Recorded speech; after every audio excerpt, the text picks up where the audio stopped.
Quantification of RADIOACITVITY. Radiation dosimetry. The effect of radiation on light depends on both the energy of the radiation and the fraction of radiation energy that is absorbed. The biological effects of radiation arise from the absorption of the radiant energy to produce heat, electronic excitation, and or ionization.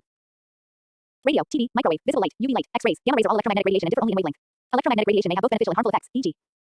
UV light absorbed by the skin can supply needed vitamin D, but excess UV radiation accounts for much skin cancer. X-rays and gamma rays are more penetrating and so can affect tissue below the skin. Besides electromagnetic radiation, one has high velocity charge and neutral particles. From naturally radioactive materials, the charged particles are either high-speed electrons, beta, s, beta rays, or alpha particles, alpha, s, the nuclei of helium atoms. Both types are rather easily stopped by a small thickness of matter. Hence, natural radioactivities are normally of little concern unless the parent nucleus has been inhaled or ingested in the body.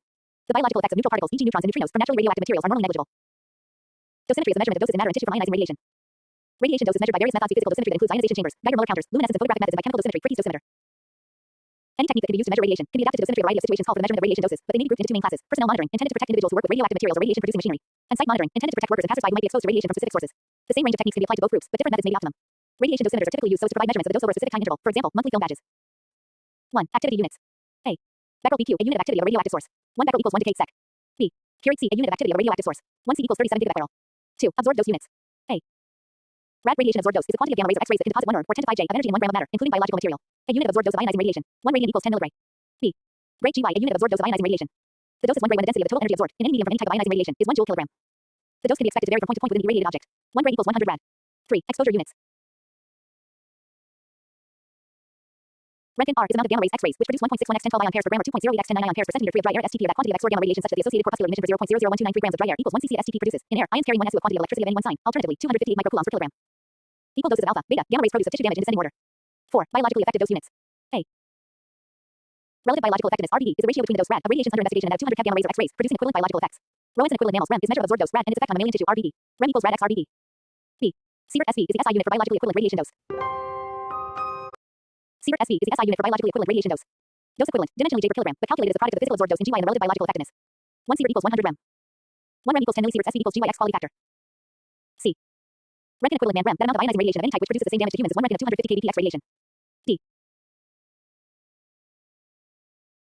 Rentgen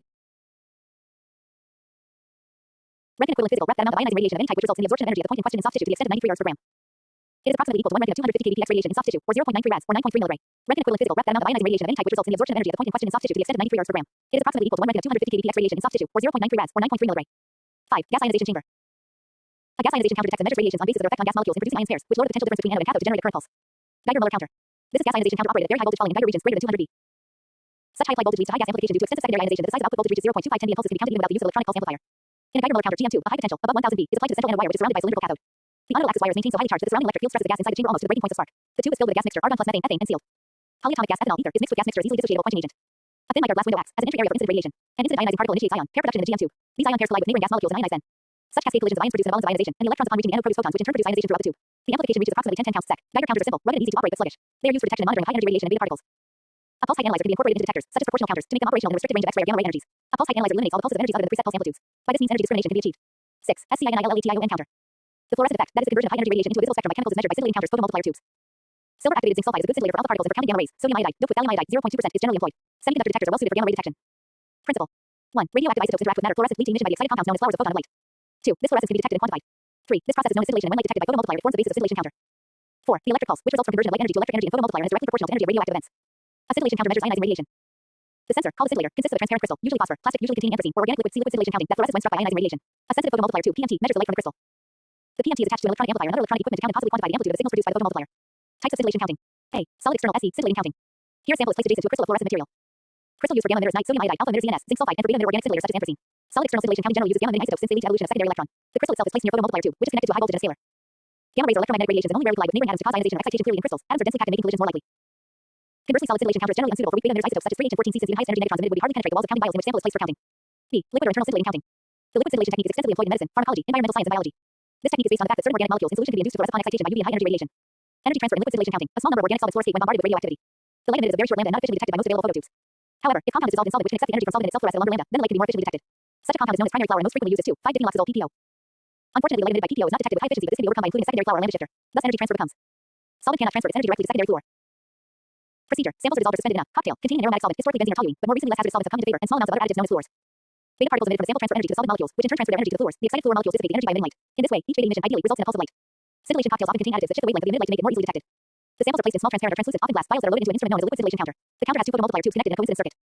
The coincidence circuit assures that genuine light pulses, which reach both photomultiplier tubes, are counted, while spurious pulses due to line noise, for example, which would only affect one of the tubes, are ignored. Counting efficiencies under ideal conditions range from about 30% for tritium, a low energy beta emitter, to nearly 100% for phosphorus 32, a high energy beta emitter. Some chemical compounds, notably chlorine compounds and highly colored samples, can interfere with the counting process. This interference, known as quenching, can be overcome through data correction or through careful sample preparation. Advantages of scintillation counting. The very fact that scintillation counting is widely used in biological work indicates that it has several advantages over gas ionization counting. These advantages are listed below. High rapidity of fluorescence decay 10, 9s, which, when compared to dead time in a Geiger motor tube, 10 4s means much higher count rates are possible. Much higher counting efficiencies, particularly for low energy L3 emitters. Over 50% efficiency is routine, and scintillation counting efficiency can rise to over 90% for high energy emitters. This is partly due to the fact that the negatrons do not have to travel through air or pass through an end window of a Geiger motor tube, thereby dissipating much of the energy before causing ionization, but interact directly with the fluor. Energy loss before the event that is counted is therefore minimal. B. The ability to accommodate samples of any type, including liquids, solids, suspensions, and gels. I.e. the general ease of sample preparation. C. Below. B. The ability to count separately different isotopes in the same sample, which means dual labeling experiments can be carried out. Beat scintillation counters are highly automated. Hundreds of samples can be counted automatically, and built-in computer facilities carry out many forms of data analysis, such as efficiency correction, graph plotting, radioimmunoassay calculations, etc. Disadvantages of scintillation counting. It would not be reasonable, having outlined some of the advantages of scintillation counting, to disregard the disadvantages of the method. Fortunately, however, most of the inherent disadvantages have been overcome by improvement in instrument design. These disadvantages include the following. High cost per sample of scintillation counting is not insignificant. However, other factors including versatility, sensitivity, ease, and accuracy outweigh this factor for most applications. The high voltages applied to the photomultiplier. Electronic events occur in the system that are independent of radioactivity but contribute to a high background count. This is referred to as photomultiplier noise and can be partially reduced by cooling the photomultipliers. Since temperature affects counting efficiency, cooling also presents a controlled temperature for counting, which may be useful. Low noise photomultipliers, however, have been designed to provide greater temperature stability in ambient temperature systems. Also, the use of a pulse height analyzer can be set so as to reject, electronically, most of the noise pulses that are low energy, the threshold or gate setting. The disadvantage here is that this also rejects the low energy pulses resulting from low energy radioactivity, e.g. 3H. Another method of reducing noise, which is incorporated into most scintillation counters, is to use coincidence counting. In this system, two photomultipliers are used. These are set in coincidence such that only when a pulse is generated in both tubes at the same time is it allowed to pass to the scalar. The chances of this happening for a pulse generated by a radioactive event is very high compared to the chances of a noise event occurring in both photomultipliers during the so-called resolution time of the system, which is commonly the order of 20 nanoseconds. In general, this system reduces photomultiplier noise to a very low level. The greatest disadvantage of scintillation counting is quenching. This occurs when the energy transfer process described earlier suffers interference. Correcting for this quenching contributes significantly to the cost of scintillation counting. Quenching can be any one of three kinds. A. Optical quenching occurs if inappropriate or dirty scintillation vials are used. These will absorb some of the light being emitted before it reaches the photomultiplier. B. Color quenching occurs if the sample is colored and results in light being absorbed within the scintillation cocktail before it leaves the sample vial. When color quenching is known to be a major problem, it can be reduced, as outlined later. C. Chemical quenching, which occurs when anything in the sample interferes with the transfer of energy from the solid to the primary fluor or from the primary fluor to the secondary fluor, is the most difficult form of quenching to accommodate. In a series of homogeneous samples, e.g. 14-cavity release during metabolism of 14C glucose and trapped in alkali, which is then added to the scintillation cocktail for counting, chemical quenching may not vary great from sample to sample. In these cases, relative counting using sample counts per minute can be compared directly. However, in the majority of biological experiments using radioisotopes, such homogeneity of samples is unlikely and it is not sufficiently accurate to use relative counting, i.e. counts per minute. Instead, an appropriate method of standardization must be used. This requires the determination of the counting efficiency of each sample and the conversion of counts per minute to absolute counts, i.e. disintegrations per minute, as described later. It should be noted that quenching is not such a great problem in solid external scintillation counting. IV chemiluminescence can also cause proteins during liquid scintillation counting. It results from chemical reactions between components of the samples to be counted in the scintillation cocktail and produces light emission unrelated to excitation of the solvent and fluor system by radioactivity. These light emissions are generally low energy events and are rejected by the threshold setting of the photomultiplier in the same way as photomultiplier noise. Chemiluminescence, when it is a problem, can usually be overcome by storing samples for some time before counting to permit the chemiluminescence to decay. Many contemporaneous instruments are able to detect chemiluminescence and subtract their flag on the printout. Deep photoluminescence results from components of the sample, including the bile itself, absorbing light and re-emitting it. Unlike chemiluminescence, which is a once-only effect, phospholuminescence will occur on each exposure of the sample to light. Samples that are pigmented are most likely to phosphoresce. If this is a problem, samples should be adapted to dark prior to counting and the sample holder should be kept closed throughout the counting process. D6. Cherenkov radiations. Cherenkov radiation, also spelled Cherenkov or sometimes Cherenkov, is electromagnetic radiation emitted when a charged particle passes through an insulator at a speed greater than that of light in the medium. High energy charged particles such as electrons traveling with velocity v through a medium of refractive index n radiate particle energy at their velocity versus is above the threshold v greater than c. N c equals velocity of light. This radiation is called Cherenkov radiation. Any radioisotope having decay energy more than 0.5 MeV is able to produce such speed beta particles. When Cherenkov radiations fall on water, it glows blue. The characteristic blue glow of nuclear reactors is also due to Cherenkov radiation. It is named after P. A. Cherenkov, the 1958 Nobel Prize winner who was the first to rigorously characterize it. Thus, if a beta emitter has decay energy more than 0.5 MeV, then this causes the water to emit a bluish white light generally referred to as Cherenkov light. It is possible to detect this light using typical liquid scintillation counter. Since there is no requirement for organic solvents, flowers, this technology is relatively cheap. Sample preparation is easy and there is no problem of quenching. Some isotopes suitable for Cherenkov counting are shown in table. Most work has been done on 32P, which has 80% of its energy spectrum above Cherenkov threshold and which can be detected at around 40% efficiency. Radio isotope E max. MEV percent of spectrum above 0.5 MeV counting efficiency percent. 36CL0, 7130102291, 396030 32P1, 71804042K3.50980. As the energy spectrum above 0.5 MeV increases, so too the detection efficiency. Applications. High energy beta emitters such as P32 can also be counted in a scintillation counter without the cocktail. This technique, known as Cherenkov counting, relies on the Cherenkov radiation being detected directly by the photomultiplier tubes. Cherenkov counting in this experimental context is normally used for quick rough measurements, since it is more liable to variation caused by the geometry of the sample. Cherenkov and scintillation counting for a pair of isotopes could be possible. For this two isotopes, one of which has Emax below 0.5 MeV while other above threshold, are taken as soft beta emitter with high energy. Gamma emitters could be combined since gamma emitters are readily detected by this method, whereas they are not generally counted by liquid scintillating counting. Cherenkov radiation is also used to detect high energy charged particles. In full-type nuclear reactors, the intensity of Cherenkov radiation is related to the frequency of the fission events that produce high energy electrons, and hence is a measure of the intensity of the reaction. Cherenkov radiation is also used to characterize the remaining radioactivity of spent fuel rods. D7. Modern dating techniques. Radiometric dating is a technique used to date materials based on knowledge of the decay rates of naturally occurring isotopes and the current abundances. Radiometric dating can be performed on samples as small as a billionth of a gram using a mass spectrometer.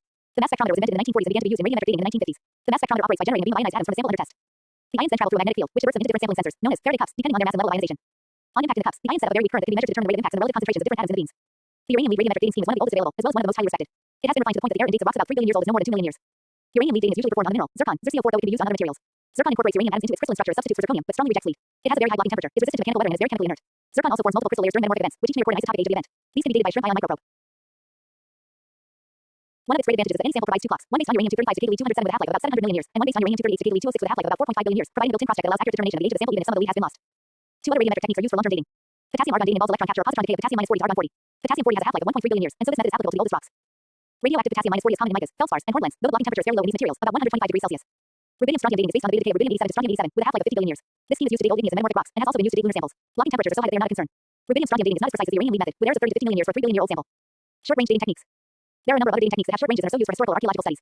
One of the best known is the carbon-14 C14 radiometric technique. Carbon-14 is a radioactive isotope of carbon with a half-life of 5,730 years, very short compared with the above. In other radiometric dating methods, the heavy parent isotopes were synthesized in the explosions of massive stars that scattered materials through the galaxy to be formed into planets and other stars. The parent isotopes have been decaying since that time, and so any parent isotope with a short half-life should be extinct by now. Carbon-14 is an exception. It is continuously created through collisions of neutrons generated by cosmic rays with nitrogen in the upper atmosphere. The carbon-14 ends up as a trace component in atmospheric carbon dioxide (CO2). An organism acquires carbon from carbon dioxide during its lifetime. Plants acquire it through respiration and photosynthesis, and animals acquire it from consumption of plants and other animals. When the organism dies, the carbon-14 begins to decay, and the proportion of carbon-14 left when the remains of the organism are examined provides an indication of the date of its death. Carbon-14 radiometric dating has a range of about 58,000 to 62,000 years. The rate of creation of carbon-14 appears to be roughly constant, as cross-checks of carbon-14 dating with other dating methods show it gives consistent results. However, local eruptions of volcanoes or other events that give off large amounts of carbon dioxide can reduce local concentrations of carbon-14 and give inaccurate dates. The release of carbon dioxide into the biosphere as a consequence of industrialization have also depressed the proportion of carbon-14 by a few percent. Conversely, the amount of carbon-14 was increased by above ground nuclear bomb tests that were conducted into the early 1960s. Also, an increase in the solar wind or the Earth's magnetic field above the current value would depress the amount of carbon-14 created in the atmosphere. Another relatively short-range dating technique is based on the decay of uranium-238 into thorium-230, a substance with a half-life of about 80,000 years. It is accompanied by a sister process, in which uranium-235 decays into protactinium-231, which has a half-life of 34,300 years. While uranium is water-soluble, thorium and protactinium are not, and so they are selectively precipitated into ocean floor sediments, from which their ratios are measured. The scheme has a range of several hundred thousand years. Although determining geologic time by measuring the rate of deposition of sediments is not reliable over the large scale, it is still useful for certain scenarios, such as the deposition of layers of sediment on the bottom of a stable lake. The approach is now known as BART analysis. The term BART means a layer or layers of sediment. Another technique used by archaeologists is to inspect the depth of penetration of water vapor into chipped obsidian, volcanic lava artifacts. Natural sources of radiation in the environment not lose electrons in, say, a piece of pottery, and these electron accumulate in defects in the material's crystal lattice structure.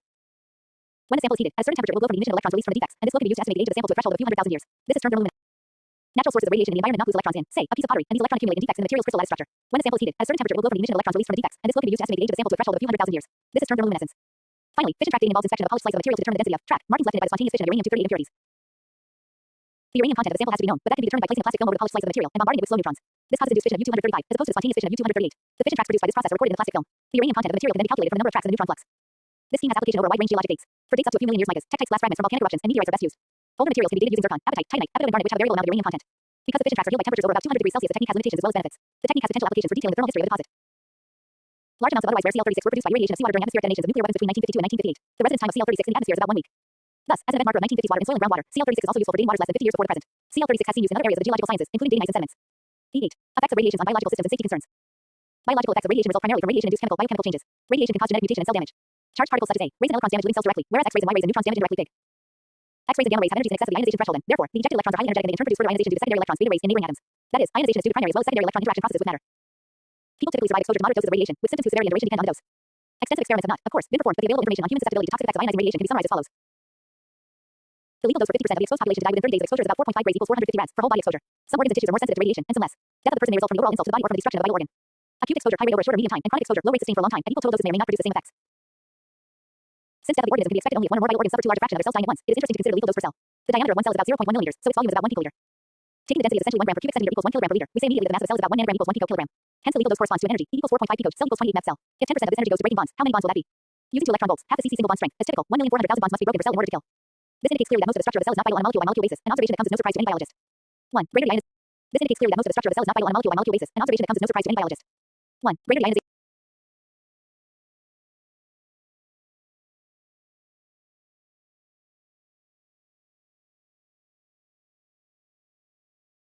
1. Greater the ionization effect, higher will be radiation damage. 2. Heavy fission particle greater than alpha particle greater than beta particle greater than fast neutrons greater than beta particle greater than gamma rays. 3. Gamma rays produce ionization effect in biological tissues through constant scattering and photoelectric effect and lesser through pair production. 4. Beta particles, alpha particles, and positrons eject orbital electrons from atom to ionize them. 5. Tissues are also affected by the ionizing effects of Bremse strain radiations emitted by an electron accelerated in its collision with nucleus of atom and annihilation radiations resulting from action of beta particle and positrons. 6. Radiation for shorter time cause greater damage since tissues get less time to repair. 7. Radioisotopes with more half-life cause more damage. 8. Exposure to part of body is less damaging than the whole body. 9. Tissues which concentrate on radioisotopes are selectively destroyed, e.g. thyroid cells by 131I. 10. The percentage of cell death rises logarithmically with dose of radioactivity. 11. Cytoplasm of cell absorbs less radiation per unit volume than plasma membrane and cell organelles. 1. Direct action. Direct action of radiations on biomolecules results in the ejection of orbital electrons from their atoms, which break the covalent bonds included to biomolecules. Biological activity of biomolecules is altered or destroyed. Genetic mutation results from direct actions on chromosomal DNA. E.g. Effect of radiation on water. H2O H2O plus E beta H2O H plus O H2O plus beta H2O. H2O H plus O. Dot O plus O H2O2 H plus O2 O2. 2 H plus H2O2 2 H2O H plus HH2. Dot O2 plus HH2O2. 2. Indirect effect. 3. H O and O2 radicals in H2O the second may oxidize, hydroxylate, peroxidate or reduce many biomolecules which are not directly affected by radiations. Thus the covalent and non-covalent bonds in these molecules are dissociated. 3D structures altered and loss of biological activity or physiological properties is seen. Dot H2O and H2O2 exist for longer time and can diffuse far into the tissues, thus exerts more toxic effect on more number of biomolecules. Radiation-induced biological effects can manifest at the high molecular, E cellular and E organism levels. High effects at the molecular level. Ionizing radiations can break chemical bonds and radically alter the chemical structures of biological molecules. The principal reaction of amino acids in aqueous media is deamination with the release of water. Free radicals produced on radiolysis of water can react with macromolecules, proteins, enzymes, membranes and genetic material and damage them. One of the primary biological biochemical lesions is the alteration of intercellular relationships between enzymes and substrates. Presence of oxygen enhances the damage. Almost all proteins are denatured by ionization, which results in the loss of enzyme activity. The dose response curve indicates that one reaction by radical is sufficient to produce enzyme inactivation. Nucleic acids are the most radiosensitive molecules in the cell. Nucleic acid bases are readily reduced by electrons and react rapidly with hydroxyl radicals to produce addition products. Deep effects at the cellular level. Radiation damage to the genetic material can be hereditary or somatic. Hereditary effects of radiation are mainly due to radiation-induced mutations in the ova and stem cells. Jonas radiations increase the normal process of decay. Radiation can directly damage chromosome, considered to be the root cause of cell damage. Radiation may cause cell division not to occur properly or not at the proper time. In complex organisms, certain cells never divide. Central nervous system, subdivide occasionally kidney, liver, etc., and other cells divide continuously. Bone marrow cells. Therefore, acute damage is most likely to occur in those cells which are undergoing rapid cell division, e.g., lymphoid cells. Consequently, infants are more susceptible to radiation damage than adults. Irradiation may not only increase the frequency of deleterious somatic mutations, but may also be one of the causes of aging as a result of slow accumulation of somatic mutations, altered biological functions, and breakdown of repair activities. Radiation damage of cell membranes with abnormal changes in their permeability leads to cell death. Lesions in cell membranes lead to spatial disorganization of enzymes, nucleus and cytoplasm, proteolytic and nucleic acid package enzymes can then destroy the macromolecules by phagocytosis.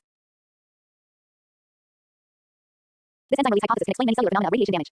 Higher doses of radiation lead to cell liquefaction and death. Shortening of lifespan, cancer induction and damage to the embryo or long-term effects damage. High doses to the gastrointestinal tract lead to damage of submucosal, vascular and connective tissues. Insects or dermal necrosis, loss of hair and disposed sweat glands. The spinal cord is highly radiosensitive. Radiation damage leads to demyelination and loss of glial cells. Opaqueness and cataract in islands as a result of radiation greater than 2 rays. Radiation carcinogenesis. Radiation carcinogenesis is a stochastic process, no dose threshold. The development of cancer appears to be dependent on many parameters. In general terms, carcinogenesis takes place in two-step initiation, irreversible, and promotion. Ionizing radiation acts as initiator as well as promoter. Estimation of the risk can be expressed in terms of the linear quadratic function. 1D equals IN plus alpha 1D plus alpha 2D. Where ID is the observed. Incidence of cancer per dose. D. IN is the normal incidence of cancer without the radiation dose, and alpha 1 and alpha 2 are linear and quadratic risk coefficients, respectively. D. Effects at the organism level. All forms of ionizing radiation are harmful above certain minimum dose levels. There is no clear-cut criterion for threshold dose levels.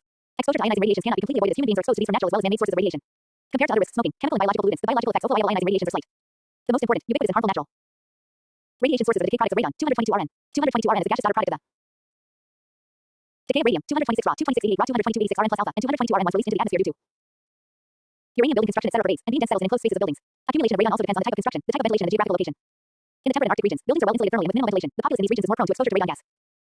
Random radiation damage is due to the decay products of radon and alpha rays, not due to radon gas directly. On inhalation of radon gas, the decay products are absorbed as aerosol particles by the bronchial tissues, leading to lung tissue damage and lung cancer. Other naturally occurring nuclides of importance to humans are 42K, 90 senior, and 131I, being gaseous and spread over a large area and is absorbed by living organisms through the food chain. It causes minimal damage due to its very short half-life. Of all machine-produced sources, medical X-rays, gamma rays, and nuclear medicine and nuclear reactors constitute by far the greatest health hazards. Dose rates. Accumulated doses are of crucial importance in understanding the biological effects of radiation. Accumulated low doses can start off-chain reactions leading to genetic damage and cancer. As a rule of thumb, a dose of 0.25 grays is considered the limiting dose. Doses in the range below 1 gray affect sensitive organs and tissues, such as reproductive organs and bone marrow tissues, and cause sterility and lower production of lymphocytes. Radiation doses approximately equals 1 gray damage leading to blindness, causes deficiencies in the immune system and lead to anemia due to non-formation of new erythrocytes by the bone marrow.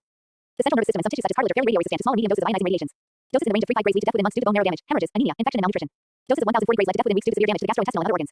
Very high doses, greater than 100 grays, cause death within hours or days, due to damage to the central nervous system. F1. Light microscopy. Because most cells are too small to be seen by the naked eye, the study of cells has depended heavily on the use of microscopes. Indeed, the very discovery of cells arose from the development of the microscope. Robert Hooke first coined the term cell following his observations of a piece of cork with a simple light microscope in 1665. Antony van Leeuwenhoek, in the 1670s, was able to observe a variety of different types of cells, including sperm, red blood cells, and bacteria. The light microscope remains a basic tool of cell biologists, with technical improvements allowing the visualization of ever-increasing details of cell structure. Contemporary light microscopes are able to magnify objects up to about 1,000 times. Since most cells are between 1 and 100, number 1 FM in diameter, they can be observed by light microscopy, as can some of the larger subcellular organelles, such as nuclei, chloroplasts, and mitochondria.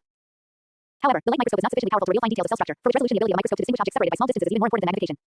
Images can be magnified as much as desired, for example, by projection onto a large screen, but such magnification does not increase the level of detail that can be observed. The limited resolution of the light microscope is approximately 0.2 micrometers. Two objects separated by less than this distance appear as a single image, rather than being distinguished from one another.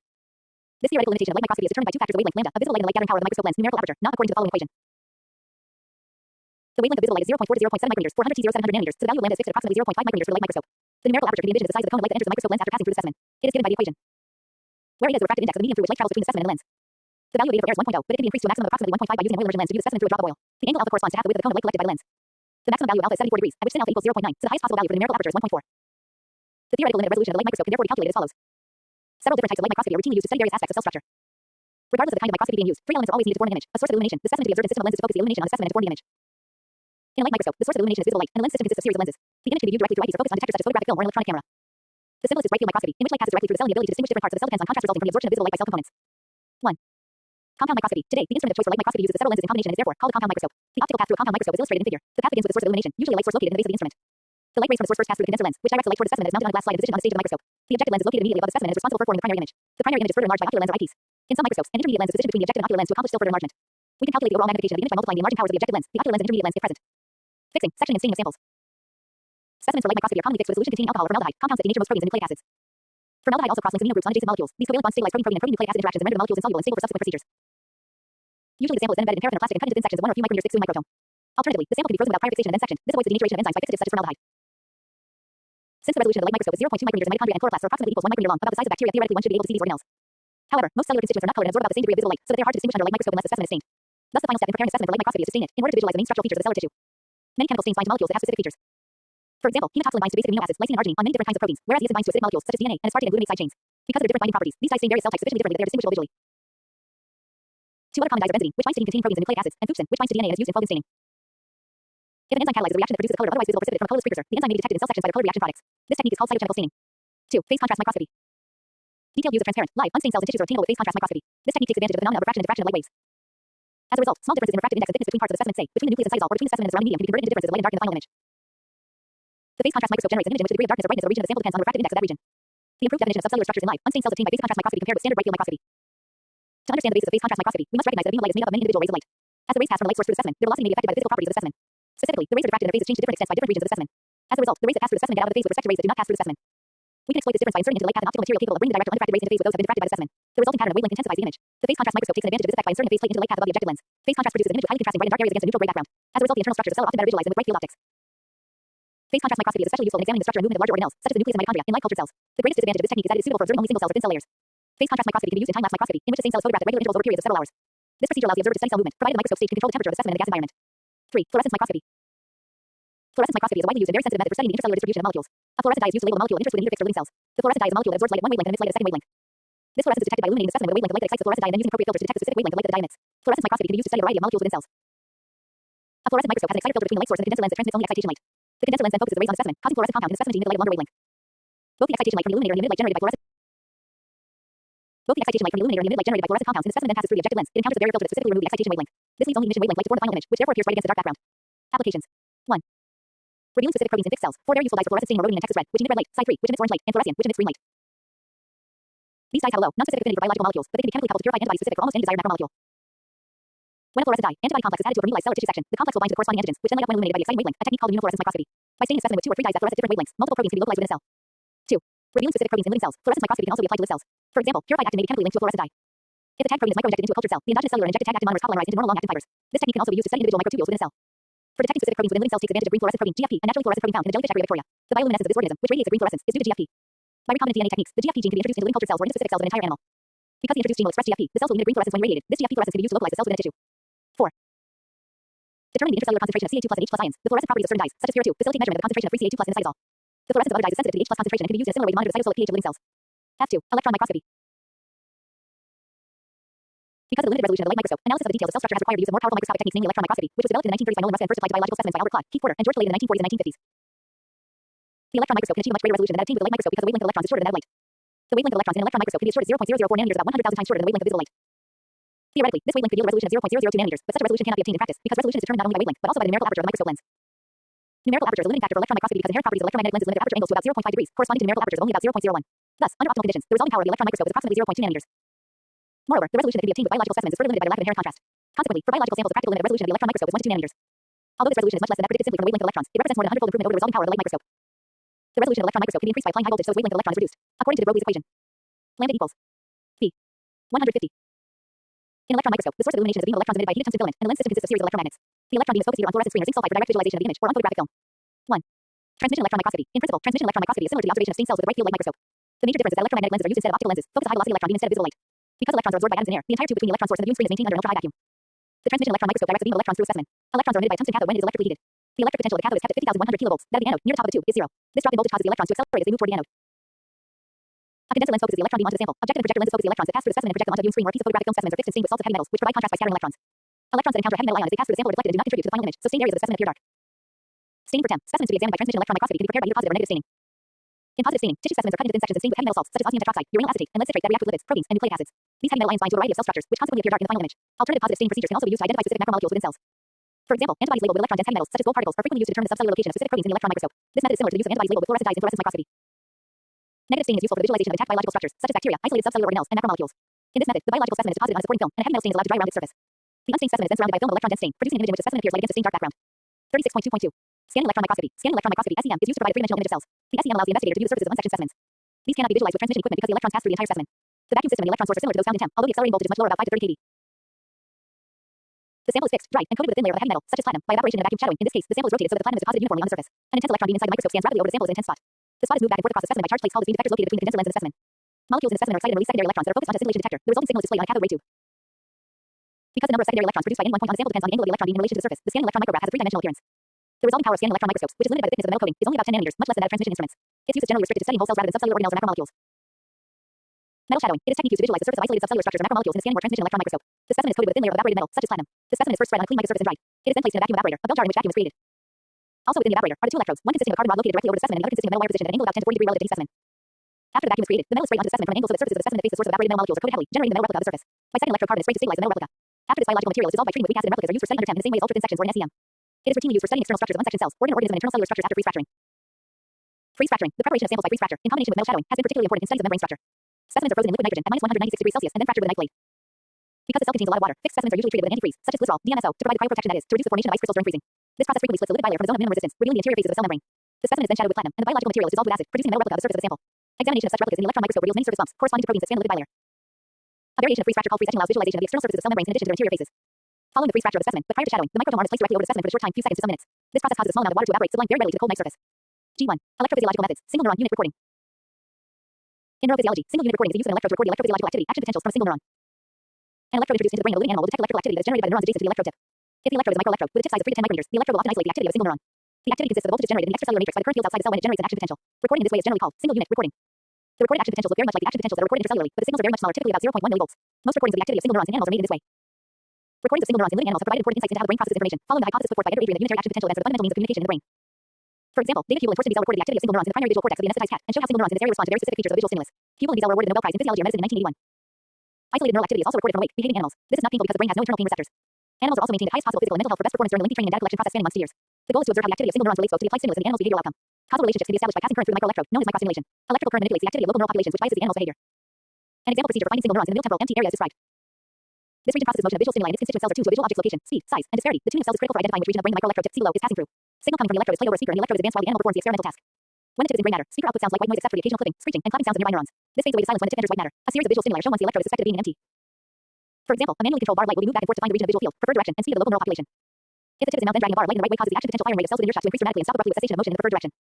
Subsequently, advancing the electrode at bursts of 5 to 15 micrometers every 20 to 30 seconds helps the electrode to push through brain matter and close to single neurons. It is important not to advance too quickly because it takes time for the brain to settle around the electrode.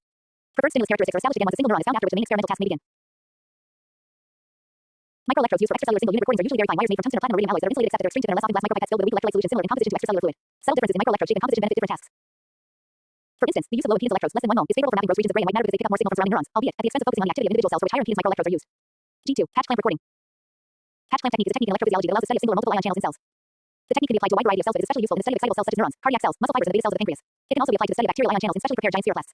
In classic patch clamp technique, the electrode uses a glass micropipette, but planar patch clamp uses a flat surface punctured with tiny holes. Patch clamp technique is a refinement of the voltage clamp. Erwin Mayer and Bert Sapman developed the patch clamp in the late 1970s and early 1980s. They received the Nobel Prize in Physics. In classic patch clamp technique, the electrode uses a glass micropipette, but planar patch clamp uses a flat surface punctured with tiny holes.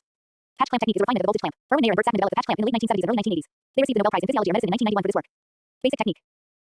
Patch clamp recording takes place with a glass micropipette that has an open tip diameter of about 1 micrometer. This type of electrode is distinct from the sharp microelectrode used to impale cells in traditional intracellular recordings. In the early era of patch clamping, the micropipette tip was heated in a microforce to produce a smooth surface that assists in forming data seal with the cell membrane. However, investigators learned that this step could be skipped in many preparations. The interior of the pipette is filled with a solution to match the ionic composition of the bath solution, as in the case of cell attached recording or the cytoplasm for whole cell recording mode. A chloride silver wire is placed in contact with this solution and conducts the electrical charges to the amplifier. The investigator can change the composition of this solution or add drugs to study ion channels under different conditions. The micropipette is pressed against the cell membrane and suction is applied to assist in formation of a high resistance seal between the glass and the cell membrane, a gig ohm seal or gigaseal, since the electrical resistance of that seal is in excess of a gig ohm. Unlike traditional voltage clamp recordings, patch clamp recording uses a single electrode to record currents. Many patch clamp amplifiers do not use true voltage clamp circuitry, but instead of differential amplifiers that use the bath electrode to set a zero current level. This allows the researcher to keep the voltage constant while observing changes in current. Alternately, the cell can be current clamped, keeping current constant while observing changes in membrane voltage. Variations. Several variations of the basic technique can be applied, depending on what the researcher wants to study. The inside out and outside out techniques are called excised patch techniques because the patch is excised removed from the main body of the cell. Cell attached and both excised patch techniques are used to study the behavior of ion channels on a section of membrane attached to the electrode, while whole cell patch and perforated patch allow the researcher to study the electrical behavior of the entire cell. Cell attached patch. The electrode remains sealed to the patch of membrane. This allows for the recording of currents through single ion channels in that patch of membrane. For ligand gated channels or channels that are activated through the action of drug molecules, the drug of choice is usually included in the pipette solution. While the resulting channel activity can be attributed to the drug used, it is not possible to then change the drug concentration. The technique is thus limited to 1 point in a dose response curve per patch. Usually, the dose response is accomplished through several cells and patches. However, voltage gated channels or channels that are activated through changes in the potential across the membrane can be clamped at different membrane potentials using the same patch. This results in graded channel activation, and a proper ID current voltage curve can be established with only one patch. Inside out patch. After the data seal is formed, the electrode is quickly withdrawn from the cell, thus ripping the patch of membrane off the cell, leaving the patch of membrane attached to the electrode, exposing the intracellular surface of the membrane to the external media. This is useful when an experimenter wishes to manipulate the environment affecting the inside of ion channels. For example, channels that are activated by intracellular ligands like cGMP can then be studied through a range of ligand concentrations. Whole cell recording or whole cell patch. The electrode is left in place, but more suction is applied to rupture the portion of the cell's membrane that is inside the electrode, thus providing access to the intracellular space of the cell. The advantage of whole cell patch clamp recording over sharp microelectrode recording is that the large opening at the tip of the patch clamp electrode provides lower resistance and thus better electrical access to the inside of the cell. A disadvantage of this technique is that the volume of the electrode is larger than the cell, so the soluble contents of the cell's interior will slowly be replaced by the contents of the electrode. This is referred to as the electrode dialyzing the cell's contents. Thus, any properties of the cell that depend on soluble intracellular contents will be altered. The pipette solution used usually approximates the high potassium environment of the interior of the cell. Generally speaking, there is a grace period at the beginning of a whole cell recording, lasting approximately 10 minutes, when one can take measurements before the cell has been dialyzed. Whole cell recordings involve recording currents outside out patch. After the aforementioned whole cell patch is formed, the electrode can be slowly withdrawn from the cell, allowing the bulb of membrane to let out from the cell. When the electrode is pulled far enough away, this level detached from the cell and reforms a ball of membrane on the end of the electrode, with the outside of the membrane being the surface of the ball. Outside out patching gives the experimenter the opportunity to examine the properties of an ion channel when it is protected from the outside environment, but not in contact with its usual environment. In this confirmation, the experimenter can perfuse the same patch with different solutions, and if the channel is activated from the extracellular phase, a dose response curve can then be studied. Single channel recordings are possible in this confirmation if the blood membrane is small enough. This is the distinct advantage the outside out patch variation possesses relative to the cell attached method. However, it is more difficult to accomplish as more steps are involved in the patching process. Perforated patch. In this variation of whole cell recording, the experimenter forms the gig ohm seal, then adds a new solution to the electrode containing small amounts of an antibiotic, such as amphotericin B, or into the electrode solution to punch small perforations on the bit of membrane attached to the electrode. This has the advantage of reducing the dialysis of the cell that occurs in whole cell recordings, but also has several disadvantages. First, the access resistance is higher, access resistance being the sum of the electrode resistance and the resistance of the electrode cell junction. This will decrease current resolution, increase recording noise, and magnify any series resistance error. Second, it can take a significant amount of time for the antibiotic to perforate in the membrane, 10 minus 30 minutes, though this can be reduced with properly shaped electrodes. Third, the membrane under the electrode tip is weakened by the perforations formed by the antibiotic and can rupture. If the patch ruptures, the recording is then in whole cell mode with the addition of antibiotic inside the cell. G3. Brain activity recording, electroencephalography. Electroencephalography is the measurement of electrical activity produced by the brain as recorded from electrodes placed on the scalp. Just as the activity in a computer can be understood on multiple levels, from the activity of individual transistors to the function of applications, so can the electrical activity of the brain be described on relatively small to relatively large scales. At one end are action potentials and a single axon occurs within a single dendrite of a single neuron, and at the other end is the activity measured by the E, which aggregates the electric voltage fields from millions of neurons. So-called scalp E is collected from tens to hundreds of electrodes positioned on different locations at the surface of the head. These signals in the range of millivolts are amplified and digitalized for later processing. The data measured by the scalp E are used for clinical and research purposes. In neurology, the main diagnostic application of E is for epilepsy, but this technique is also used to investigate many other pathologies such as sleep-related disorders, sensory deficits, brain tumors, etc. In cognitive neuroscience, E is used to investigate the neural correlates of mental activity from low perceptual and motor processes to higher order cognition, attention, memory, reading, etc. In some cases, such as epileptic studies, when deeper brain activity needs to be recorded with more accuracy than provided by scalp E, clinicians use an invasive form of E known as intracranial E IC, where electrodes are placed directly inside the skull. In some cases, a grid of electrodes is laid on the external surface of the brain, on drummometer yielding epidural E, but in other cases, brain activity is recorded using deeper electrodes known as subdural E, SE, and electrocorticography, ECOG. Because of the filtering characteristics of the skull and scalp, IC activity has a much higher spatial resolution than surface E. The technique is sometimes also referred to as stereotactic E, stereo E, or SEEG, to emphasize that it records from precise 3D locations defined by stereotaxy. However, since IC uses macro electrodes for recording, it cannot detect single neuron activity as it is feasible with neural implants based on micro electrodes. Source of E activity. Scalp E measures the sum activity of postsynaptic currents. An action potential in a presynaptic axon causes the release of a neurotransmitter into the synapse that diffuses across the synaptic cleft and binds to receptors in a postsynaptic dendrite, resulting in a flow of ions inter-alveolar dendrite, which in turn results in compensatory currents in the extracellular space. It is these extracellular currents that generate E voltages. Although postsynaptic potentials generate the E signal, it is not possible for scalp E to determine the activity within a single dendrite or neuron. Rather, a surface E reading is the summation of the synchronous activity of thousands of neurons that have similar spatial orientation, radial to the scalp. Currents that are tangential to the scalp are not picked up by the E. The E therefore benefits from the parallel, radial arrangement of apical dendrites in the cortex. Because voltage fields fall off with the fourth power of the radius, activity from deep sources is more difficult to detect than currents near the skull. Scalp E activity oscillates at multiple frequencies having different characteristic spatial distributions associated with different states of brain functioning such as waking and sleeping. These oscillations represent synchronized activity over a network of neurons. The neuronal networks underlying some of these oscillations are understood, such as the lumbocortical resonance underlying sleep spindles, while many others are not, e.g. the system that generates the posterior basic rhythm. Clinical use. A routine clinical E recording typically lasts 20 to 40 minutes. During this time, it is common to perform different activation procedures, which may evoke different activity than is seen during the resting awake state. These activation procedures include sleep, intermittent focus stimulation with a strobe light, hyperventilation, and eye closure. When a routine E is done in a patient with suspected or known epilepsy, often it is to look for interictal discharges, i.e., abnormal activity resulting from brain irritability that shows a possible predisposition to epileptic seizures. In certain cases, video E monitoring may be required. This is simultaneous recording of E and time-locked video audio. Video E monitoring may involve inpatient admissions for days to weeks. During these admissions, a patient's anti-epileptic medications are often titrated off so that seizures can be recorded. The E appearance of the onset of the seizure can provide significantly more definitive information about the patient's epilepsy than interictal recordings can in many cases. Continuous E monitoring typically involves the use of a portable E machine connected to an ICU patient to look for seizure activity that is not apparent clinically, i.e., in the patient's mental status or by observing his movements. When patients are put into medically induced comas, the E pattern may be used as a measure of depth of coma, and the medication may be titrated to an E endpoint. Amplitude integrated E refers to a specific representation of the E signal that is used with continuous monitoring of cerebral function in some neonatal ICUs. These various forms of E recording can be used in the following clinical situations. To distinguish epileptic seizures from other types of spells, such as psychogenic non-epileptic seizures, syncope fainting, subcortical movement disorders, and migraine variants. To characterize seizures for the purposes of treatment. To localize the region of brain from which a seizure originates for workup of possible seizure surgery. To monitor for non-convulsive seizures, non-convulsive status epilepticus. To differentiate organic encephalopathy or delirium from primary psychiatric syndromes such as catatonia. Monitoring depth of anesthesia. As an indirect indicator of cerebral perfusion in carotid endarterectomy. To serve as an adjunct test of brain death. To prognosticate, in certain instances, in patients with coma. Use of the quantitative E mathematical measurement of aspects of the E signal in primary psychiatric, behavioral and learning disorders is somewhat controversial. G4. Magnetic resonance imaging, MRI and fMRI. Magnetic resonance imaging, MRI, or nuclear magnetic resonance imaging, NMRI, is primarily a medical imaging technique most commonly used in radiology to visualize the structure and function of the body. It provides detailed images of the body in any plane. MRI provides much greater contrast between the different soft tissues of the body than does computed tomography, CT, making it especially useful in neurological, brain, musculoskeletal, cardiovascular, and oncological cancer imaging. Unlike CT, it uses no ionizing radiation, but uses a powerful magnetic field to align the nuclear magnetization of usually hydrogen atoms in water in the body. Radio frequency fields are used to systematically alter the alignment of this magnetization, causing the hydrogen nuclei to produce a rotating magnetic field detectable by the scanner. This signal can be manipulated by additional magnetic fields to build up enough information to reconstruct an image of the body. MRI is a relatively new technology, which has been in use for a little more than 30 years compared with over 110 years for X-ray radiography. The first MR image was published in 1973, and the first study performed on a human took place on July 3, 1977. Magnetic resonance imaging was developed from Ella Jane in the study of nuclear magnetic resonance. In its early years, the technique was referred to as nuclear magnetic resonance imaging, NMRI. However, as the word nuclear was associated in the public mind with ionizing radiation exposure, it is generally now referred to simply as MRI. Scientists still use the term NMRI when discussing non-medical devices operating on the same principles. The term magnetic resonance tomography, MRT, is also sometimes used. One of the contributors to modern MRI, Paul Lauterbur, originally named the technique segmentography, a Greek term meaning that which is used for joining. The term referred to the interaction between the static, radio frequency, and gradient magnetic fields necessary to create an image, but this term was not adopted. Brief explanation of MRI physics. When a person lies in a scanner, the hydrogen nuclei, i.e., protons found in abundance in the human body and water molecules, align with a strong main magnetic field. A second electromagnetic field, which oscillates at radio frequencies and is perpendicular to the main field, is then pulsed to push a proportion of the protons out of alignment with the main field. These protons then drift back into alignment with the main field, emitting detectable radio frequency signals as they do so. Since protons in different tissues of the body, e.g., fat versus muscle, realign at different speeds, the different structures of the body can be revealed. Contrast agents may be injected intravenously to enhance the appearance of blood vessels, tumors, or inflammation. Contrast agents may also be directly injected into a joint. In the case of arthrograms, MR images of joints. Unlike CT scanning, MRI uses no ionizing radiation and is generally a very safe procedure. Patients with some metal implants and cardiac pacemakers are prevented from having an MRI scan due to effects of the strong magnetic field and powerful radio frequency pulses. MRI is used to image every part of the body, but is particularly useful in neurological conditions, disorders of the muscles and joints, for evaluating tumors and showing abnormalities in the heart and blood vessels. Applications. In clinical practice, MRI is used to distinguish pathologic tissue, such as the brain tumor, from normal tissue. One advantage of an MRI scan is that it is harmless to the patient. It uses strong magnetic fields and non-ionizing radiation in the radio frequency range. Compare this to CT scans and traditional X-rays, which involve doses of ionizing radiation and may increase the risk of malignancy, especially in a fetus. While CT provides good spatial resolution, the ability to distinguish two structures an arbitrarily small distance from each other is separate. MRI provides comparable resolution with far better contrast resolution, the ability to distinguish the differences between two arbitrarily similar but not identical tissues. The basis of visibility is a complex library of pulse sequences that the modern medical MRI scanner includes, each of which is optimized to provide image contrast based on the chemical sensitivity of MRI. For example, with particular values of the echo time T and the repetition time TR, which are basic parameters of image acquisition, a sequence will take on the property of T2 weighting. On a T2 weighted scan, water and fluid containing tissues are bright. Most modern T2 sequences are actually fast T2 sequences, and fat containing tissues are dark. The reverse is true for T1 weighted images. Damaged tissue tends to develop edema, which makes a T2 weighted sequence sensitive for pathology and generally able to distinguish pathologic tissue from normal tissue. With the addition of an additional radio frequency pulse and additional manipulation of the magnetic gradients, a T2 weighted sequence can be converted to a flare sequence, in which free water is now dark, but edematous tissues remain bright. This sequence in particular is currently the most sensitive way to evaluate the brain for demyelinating diseases, such as multiple sclerosis. The typical MRI examination consists of 5 to 20 sequences, each of which are chosen to provide a particular type of information about the subject's tissues. This information is then synthesized by the interpreting physician. Functional magnetic resonance imaging (fMRI). Functional MRI (fMRI) measures signal changes in the brain that are due to change in neural activity. The brain is scanned at low resolution but at a rapid rate, typically once every 2 to 3 seconds. Increases in neural activity cause changes in the Mr. signal via T2 asterisk changes. This mechanism is referred to as a both blood oxygen level dependent effect. Increased neural activity causes an increased demand for oxygen, and the vascular system actually overcompensates for this, increasing the amount of oxygenated hemoglobin relative to deoxygenated hemoglobin. Because deoxygenated hemoglobin attenuates the Mr. signal, the vascular response leads to a signal increase that is related to neural activity. The precise nature of the relationship between neural activity and the Bolt signal is the subject of current research. The Bolt effect also allows for the generation of high-resolution 3D maps of the venous vasculature within neural tissue. While Bolt signal is the most common method employed for neuroscience studies in human subjects, the flexible nature of Mr. imaging provides means to sensitize the signal to other aspects of the blood supply. Alternative techniques employ arterial spin labeling (ASL) or weight the MRI signal by cerebral blood flow (CBF) and cerebral blood volume (CBV). The CBV method requires injection of a class of MRI contrast agents that are now in human clinical trials. Because this method has been shown to be far more sensitive than the Bolt technique in preclinical studies, it may potentially expand the role of fMRI in clinical applications. The CBF method provides more quantitative information than the Bolt signal, albeit at a significant loss of detection sensitivity. Advantages of fMRI.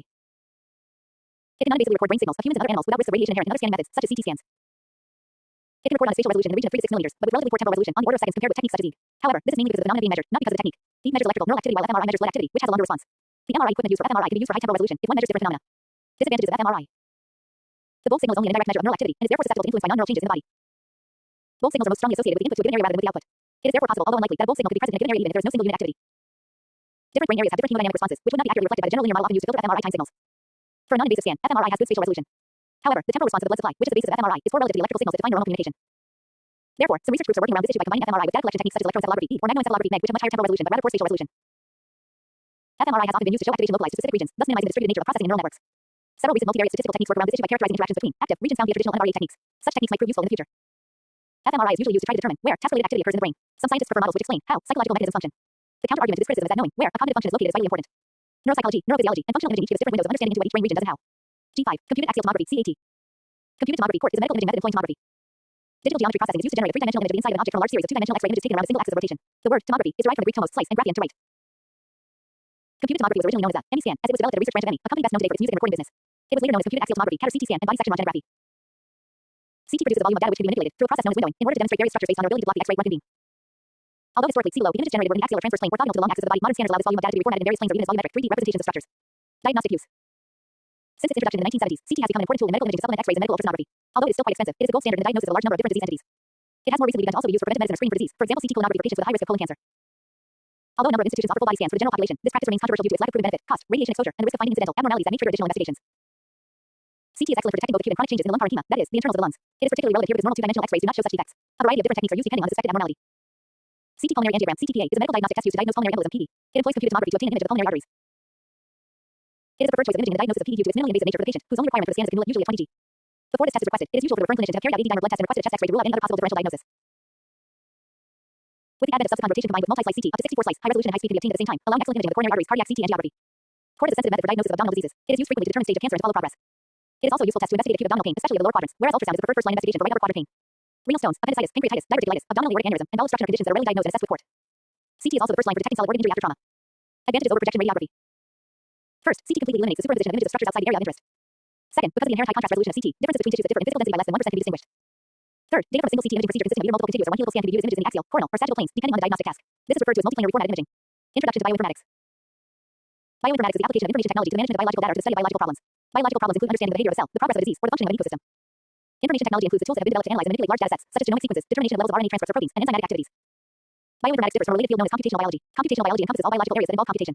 Meanwhile, bioinformatics is limited to sequence, structural, and functional analysis of genes and genomes and their corresponding products and is often considered computational molecular biology. Researchers come to bioinformatics from many fields, including mathematics, computer science.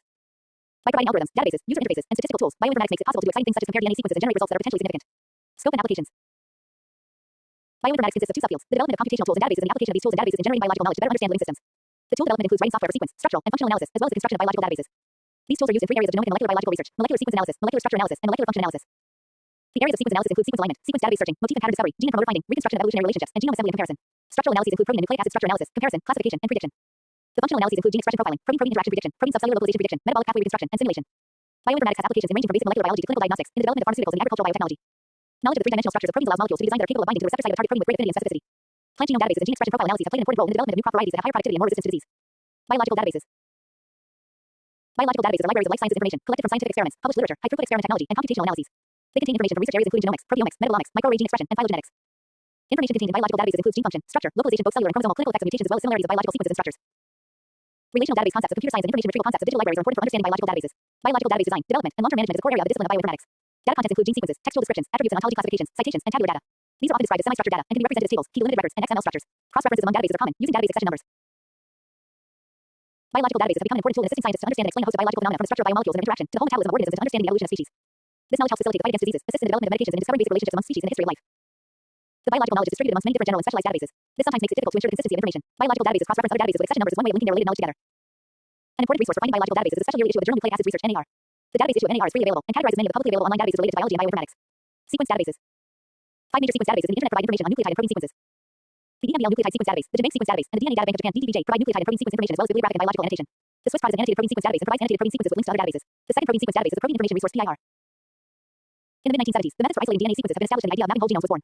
Biological model species viruses, E. coli, yeast, Drosophila were soon vigorously investigated. An updated list of all completely sequenced genomes is available at Nombre. Information on completely sequenced genomes human, Arabidopsis, Saccharomyces cerevisiae is provided by MIPS, the Munich Information Center for Protein Sequences. These databases can be searched systematically by keywords or by sequence similarity. Primary sequence databases. The International Nucleotide Sequence Database (INSD) consists of the following databases: DDBJ DNA Data Bank of Japan, EMBL Nucleotide DB European Molecular Biology Laboratory, Genbank National Center for Biotechnology Information. These databanks represent the current knowledge about the sequences of all organisms. They interchange to store information and are the source for many other databases. Metadatabases. Strictly speaking, a metadatabase can be considered a database of databases rather than any one integration project or technology. They collect data from different sources and usually makes them available in new and more convenient form, or with an emphasis on a particular disease or organism. Entrust National Center for Biotechnology Information, Eugene's Indiana University, GeneParts Weizmann Inst. Source Stanford University. MGEN containing 4 of the world's biggest databases: Genbank, RepSeq, EMBL, and DDBJ. Easy and simple program-friendly gene extraction. Bioinformatic Harvester, Karlsruhe Institute of Technology, integrating 26 major protein gene resources. Metabase KOBIC, a user-contributed database of biological databases. Genome databases. These databases collect organism genome sequences, annotate and analyze them, and provide public access. Some accuracy of experimental literature to improve computed annotations. These databases may hold many species genomes, or a single model organism's genome. Ensemble provides automatic annotation databases for human, mouse, other vertebrate, and eukaryote genomes. JGI Genomes of the Doe Joint Genome Institute provides databases of many eukaryote and microbial genomes. Camera resource for microbial genomics and metagenomics. MGI Mouse Genome, Jackson Lab. Corn, the Maze Genetics and Genomics Database. Saccharomyces Genome Database, genome of the yeast model organism. Wormbase, genome of the model organism Caenorhabditis elegans. Flybase, genome of the model organism Drosophila melanogaster. Zebrafish Information Network, genome of this fish model organism. Viral Bioinformatics Resource Center, curated database containing annotated genome data for 11 virus families. ERIC Enteropathogen Resource Integration Center, curated database containing annotated genome data for 5 enteropathogens: Escherichia coli, Shigella, Salmonella, Yersinia enterocolitica, and Y. cassis. Genome browsers. Genome browsers enable researchers to visualize and browse entire genomes. Most have many complete genomes with annotated data including gene prediction and structure, proteins, expression, regulation, variation, comparative analysis, etc. Annotated data is usually from multiple diverse sources. Integrated Microbial Genomes (IMG) system by the Doe Joint Genome Institute. UCSC Genome Bioinformatics Genome Browser and Tools UCSC. Ensemble the Ensemble Genome Browser, Sanger Institute and EBI. GBrowse the GMOD Browse Project. Pathway Tools Genome Browser. X, map a genome browser that shows Affymetrix X and microarray hit locations alongside the gene, transcript and exit data on a Google Maps API. Viral Genome Organizer (VGO), a genome browser providing visualization and analysis tools for annotated whole genomes from the 11 virus families in the BBRC, Viral Bioinformatics Resource Center databases. Apollo Genome Annotation Curation Tool across platform, Java-based standalone genome viewer with enterprise-level functionality and customizations. The standard for many model organism databases. Protein sequence databases. Unified Universal Protein Resource, Unified Consortium, EBI, XACC, PIR. PIR Protein Information Resource, Georgetown University Medical Center, GUMC. Swiss Prot Protein Knowledge Base, Swiss Institute of Bioinformatics. Headed Protein Extraction, Description and Analysis Tool, Fortune Center F, Umwelt and Gesundheit. ProCyte Database of Protein Families and Domains. DIP Database of Interacting Proteins, UNIV, of California. FAM Protein Families Database of Alignments and HMMs, Sanger Institute. Prodom Comprehensive Set of Protein Domain Families, INRIC CNRS. Signal 3.0 Server for signal peptide prediction, including cleavage site prediction based on artificial neural networks and HMMs. Protein Structure Databases. Protein Data Bank (PDB), Research Laboratory for Structural Bioinformatics (RCSB). CAP Protein Structure Classification, SCOP Structural Classification of Proteins, Swiss Model Server and Repository for Protein Structure Models. ModBase Database of Comparative Protein Structure Models, Cell Lab, UCSF. Protein Interactions. Bioagric General Repository for Interaction Datasets, Samuel Lunenfeld Research Institute. Strings is a database of known and predicted protein interactions. EMBL. DIP Database of Interacting Proteins Metabolic Pathway Databases. Biosic Database Collection including EPISC and Medisic. KEGG Pathway Database, UNIV, of Kyoto. Many Database, University of Illinois. Reactive Cold Spring Harbor Laboratory, EBI, Gene Ontology Consortium. Microarray Databases. Array Express, European Bioinformatics Institute. Gene Expression Omnibus, National Center for Biotechnology Information. MAX, UNIV, of Manchester. SMD, Stanford University. GPX, Scottish Center for Genomic Technology and Informatics. Literature and patent databases. The Interest browser also provides the possibility to search Medline, a database on biological and medical publications, is accessible at the National Library of Medicine. Citations including information on protein or nucleotide sequences are linked to the corresponding sequence database entries and to other related citations. This facility permits to find a large number of citations that fall into your area of interest once you have found a few relevant citations and increases the power of your search dramatically. A search for U.S. patents is directly offered by the U.S. Patent and Trademark Office. The Bioinformatics Links Directory is an online community resource that contains a directory of freely available tools, databases, and resources for bioinformatics and molecular biology research. Sequence similarity searches, last background and theory. Similarity search. Sequence similarity searches are used to search a sequence database for proteins that are homologous to a query protein. The current protein database contains of the order of 100 million residues. For searching with many different sequences, time rapidly becomes an important issue. For this reason, there have been many attempts to produce faster algorithms and straight dynamic programming. The goal of these methods is to search as small a fraction as possible, while still looking at all the high-scoring alignments. In cases where sequences are very similar, there are a number of methods based on extending computer science exact match 1 to 3. However, to find distant matches, these exact methods become intractable, and heuristic approaches have to be used that sacrifice some sensitivity in that there are cases where they can miss the best scoring alignment. A number of heuristic techniques are available. Most popular programs are LastFASTA. BLAST Basic Global Alignment Search Tool is a set of similarity search programs designed to explore all of the available DNA and protein sequence databases regardless of whether the query is protein or DNA. The BLAST programs have been designed for speed, with minimal sacrifice of sensitivity to distant sequence relationships. BLAST uses the concept of a segment pair, which is a pair of subsequences of the same length that form an unbound alignment. The algorithm first looks for short words that are present in both sequences, and then extends these at either end to find the longest segments present in both. The statistical significance of these high-scoring segment pairs is evaluated to determine whether matches are random or not. Thus, the scores assigned in a BLAST search have a well-defined statistical interpretation, making real matches easier to distinguish from random background. How to use BLAST. Boot 1. HTML. Selecting the BLAST program. The BLAST search pages allow you to select from several different programs. Below is a table of these programs. BLASTDB compares an amino acid query sequence against a protein sequence database. BLASTN compares a nucleotide query sequence against a nucleotide sequence database. BLASTX compares a nucleotide query sequence translated in all reading frames against a protein sequence database. You can use this option to find potential translation products of an unknown nucleotide sequence. TBLASTN compares a protein query sequence against a nucleotide sequence database dynamically translated in all reading frames. TBLASTX compares the 6-frame translations of a nucleotide query sequence against the 6-frame translations of a nucleotide sequence database. Please note that the TBLASTX program cannot be used within our database on the BLAST web page because it is computationally intensive. 3.2.2 DNA and protein sequence. DNA sequence. Choose a current nucleic acid database. Select from among organism specific e.g. Agrobacterium inclusive e.g. BLAST and non-redundant or specialized set e.g. DBEST, DBSTS, GSS, HGG databases and use BLAST program BLASTN. Protein sequence. Choose a current protein database e.g. SwissRock use BLAST program BLASTDB. The pictures show an example for a protein. Instead of a protein sequence, it is also possible to use a DNA sequence. To perform a BLAST search, faster formatted sequences are used which consists of a greater than symbol greater than followed by a single line description and the next line the sequence of interest. Examine the alignment scores and statistics. The raw score, S, of the alignment is usually calculated by summing the scores for each letter and letter to null position in the alignment. Scores for each position of alignment are derived from a substitution matrix. The most popular of these are the LOSUM and PAM matrices. Unlike the raw score, the bit score shown to the right in the output window accounts for the type of scoring system used and is therefore more informative. The bit score is calculated from the raw score by normalizing with the statistical variables that define a given scoring system. Therefore, bit scores from different alignments, even those employing different scoring matrices, can be compared. The higher the score, the better the alignment, but the significance of an alignment cannot be deduced from the score alone. See statistics below. A position at which a letter is paired with a null is called a gap. Gap scores are negative. Since a single mutational event may cause the insertion or deletion of more than one residue, the presence of the gap is frequently ascribed more significance than the length of the gap. Hence, the gap is penalized heavily, whereas a lesser penalty is ascribed to each subsequent residue in the gap. Raw score. The score of an alignment, S, is calculated as the sum of substitution and gap scores. Substitution non-identical amino acids at a given position in alignment. Scores are given by lookup tables. See PAM, BLOSUM. Substitution non-identical amino acids at a given position in alignment. Scores are given by lookup tables. See PAM, BLOSUM. Gap scores are typically calculated as the sum of G, the gap opening penalty and L, the gap extension penalty. For a gap of length N, the gap cost would be G plus lane. The choice of gap costs, G and L, is empirical, but it is customary to choose a high value for G and a low value for L. Bit score. The value S is derived from the raw alignment score S in which the statistical properties of the scoring system used have been taken into account. Because bit scores have been normalized with respect to the scoring system, they can be used to compare alignment scores from different searches. S equals lambda S L and K, lane 2 lambda and K are parameters dependent upon the scoring system, substitution matrix and gap costs employed. E value, expectation value. With the E value, the significance of scores can be assessed. It is a method to decide if an alignment is biologically meaningful and gives evidence for homology or is just the best alignment between two entirely unrelated sequences.